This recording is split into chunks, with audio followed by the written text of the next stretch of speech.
23 minutes past 9. Now, the brown hare, Britain's fastest land mammal, but at this time of year, you're more likely to see them boxing rather than sprinting. Yes, they do this during their breeding season. And it can make for an incredible sight if you're lucky enough to get to see it, and a brilliant photograph. So let's see if we can see those hares. There we go. There they are boxing. Our reporter, Debbie Tubby, has been out to get some tips to get that perfect wildlife shot. Just like that. Fire away once you're got your dot on the subject. See they're moving, they're running across there now. Very excitable, aren't they? Yeah. You got a lot of haze at the minute, so unfortunately that will make your pictures not that great. This boxing behaviour is because it's breeding season. This female is fighting off a persistent male, using her front paws to push him away. If you sit there and you see the fur flying across the field, yes, they can do damage to themselves, but, you know, that's the survival of the fittest, really. Yeah, they do get scrapping. That's quite vicious. So how many hours would you sit like this waiting for your shot? If you're in a good spot, I tend to sort of sit for a couple of hours. I sit down first, and if I see some action, I might just lay down then, so I'm in the right spot.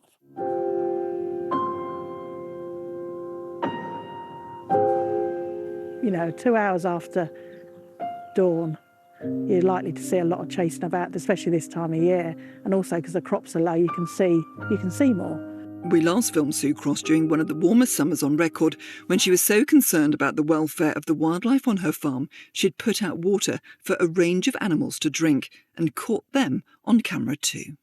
It's not all about the photography. I do actually just love watching the characters and things. I mean, like I say, there was one great character we had here, Mr. Wonky, and he was just a character because he had one ear flopped over to one side, and he just was hilarious, really. The saying is mad as a March hare, which comes from this crazy but majestic behaviour during spring. Some days it's like anything, you can just go out and you just don't get any photos. But if you're patient enough, you'll always get something. Really beautiful. I love hares. Almost as much as I love raspberry jam. You've been thinking about that. So it's been a treat for me this morning. So I didn't know that's where crazy as March Hare came from. So the things you learn. Let's say good morning as well. No crazies in the Matt Tabbitt kitchen this morning at Saturday Kitchen. Matt, good morning. Good morning. There might be a few. Good morning, guys. Our special guest today is fabulous Oti Mabuse. Good morning. Morning. Look at you with the short hair. Thank you. You like it? I do like it a lot. Thank you. We haven't seen this, have we? Or have I No, just not seen we it? haven't. It's new. Yeah, it's new. I like you. it. It's looking good. Anyway, enough about that. I know. How are you? How's life? I'm good. Life is good. Yeah? Yes. OK. What about your food, having a food hell? We're going to be doing that in a bit. OK, yes. I mean, it hasn't really changed much because still my food hell. Anything aubergine. OK, good. We're fine. Vegetables, generally? No, just the three. Cauliflower, I don't like cauliflower, and like courgette. That's like, no. It still is a no. OK. What about heaven? This time has changed. Sweet and chili. I like dark. I like egg fried rice. Right. She's grown a little bit. I like different things. So. OK. So duck, egg fried rice, sweet and sour sauce, that sort of vibe. OK, cool. Let's see what else is on the menu today. Ollie Taboo. Hello. Look at that little flimsy shirt, embracing summer. What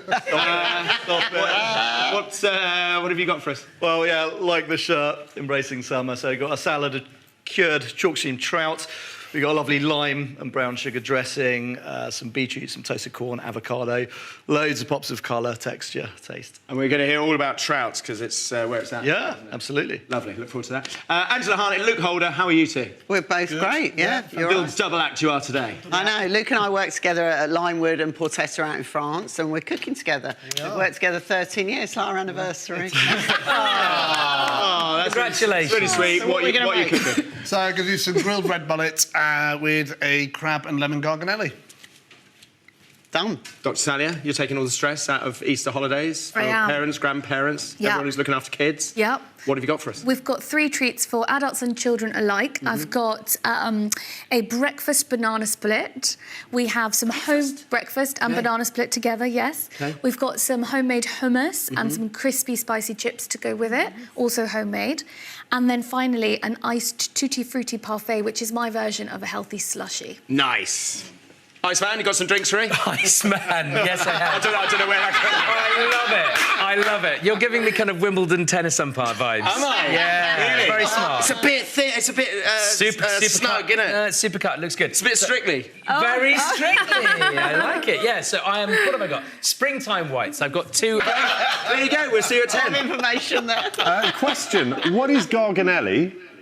Pasta. Pasta, like penne, but with ridges. Yeah. There you go. What she said. Thanks. I'm learning so much this morning. Thanks, Angela. See you later. Thanks. Pleasure. Plenty more to come here on Breakfast Thursday. Juice if you're not around at midday today. Thanks, Peter. Now, we are enjoying some beautiful weather at the moment, and the sunshine is providing excellent weather for plants, trees and shrubs bursting into life. I'm sure you'd have seen this in your own gardens. Yeah, you feel it if you've got a bit of hay fever as well. Magnolias are one of those that thrive in sunny conditions. Our reporter Chrissy Reedy has been finding out more about them. Tonight this morning, we're going to be joined by gardening expert Sean Gagey, who's going to be on hand with tips to help make the most of our outdoor spaces. And that's whether you've got a huge garden or a window box. Anyone can get stuck in. Yeah, if you've been outside in the sunshine over the past few days, send us your pictures of what it looks like wet. Now, when you think of clowns, memories of birthday parties, trips to the circus might come to mind. But the future of clowning is very much up for discussion at the moment. Yeah, the art form has been around in one way or another for thousands of years, but the big question is where it goes next, and that's the focus of this year's annual Clown Congress. It's taking place in Bristol. Holly Stobbart is the chair. She joins us now, and also with us in the studio, Bibbledy Bob. Good morning to you both. Good morning. How are you? Good morning, Holly.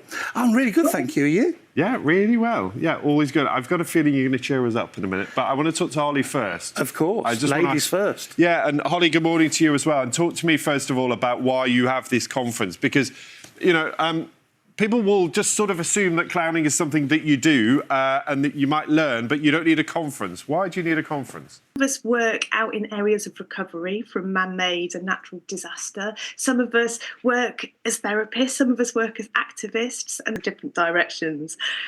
So yeah, no, clowning is not under threat, but what we're doing is we're gathering together to see if we can grow it further in lots of different directions. Bob, you've been doing this a little while, haven't you? Just a little bit, yeah. Have you seen a change in how you do it? Yeah, we've had a lot of applications, really. We've had to turn a few down.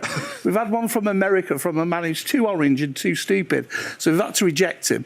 We did say that we'd put a 50% tariff on his application to join Clowns International, the oldest clown club in the world, but we have had to reject it. We've had one from London as well, but we've had to reject that too. Clown is, as Holly said, the beautiful Holly Stobbart is never going to stop it because she's too talented. That's a 5 you owe me, Holly. Clowning is never going to stop because clowning, as Holly very eloquently explained, clowning is deadly serious at times. When clowns like Julie Vardock from Texas go into hospitals and entertain children, it's scientifically proven that people heal when they're smiling and laughing. Clowns Without Borders work in war-torn places where no normal entertainers would go, and that's vital that children receive entertainment and smile. I had a beautiful little girl called Flo who tragically passed away, but one of her wishes was Bibbledy Bob to come to her party, and we had a day for Flo's Fling. And it was truly memorable. Flo smiled all day. It was making memories for Mom and Dad and for Flo's friends. But in a world where children have access to virtual reality and endless kind of screen entertainment and, you know, really extreme kind of visual stimulations, where do clowns fit into all of that and still stay relevant? Because we are, in the essence of childhood, we are the real... Clowns have always been the real human being. We admit our fragility, we admit our failures, we embrace failure with a gusto. We love failure. Nothing better than falling over. And sadly, too often, people grow up and they lose that childhood state. We've got a connection here. We've got a connection. She's running away to the circus, ladies and gentlemen. It's all over. Holly, Bob, we've loved meeting you. Holly as well, thank you so much. I hope it goes brilliantly for you in Bristol today. Thanks for talking to us. Holly, you're amazing. Oh, thanks, Bibbledy Bob. Namaste. Shawaddy-waddy. Right, do stay with us. Lots more to come. What's your name?